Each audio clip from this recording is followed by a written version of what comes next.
sinasabi ko, there is something about the leadership of Martin Romualdez that turns ordinary people into monsters.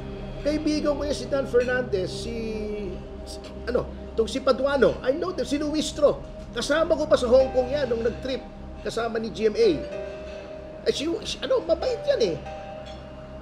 Yang si Abante, ang tagal ko, konsihal yan sa Maynila when I was the Special Legal Counsel of Mayor Lim, 92.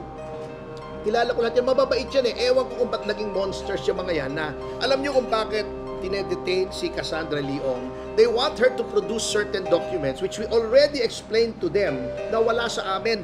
Bakit wala sa amin? Unang-una, paano namin ipoproduce na nakadetain siya? Number 2, ni-raid yung opisina nila, kinuha ng raiding team yung mga papeles. Nasa kanila yan eh. Sinabi na namin, we cannot produce that. Pangatlo, yung mga personal effects niya na baka merong memorandum noon ayaw ibigay ng NBI. So we are placed in an impossible situation.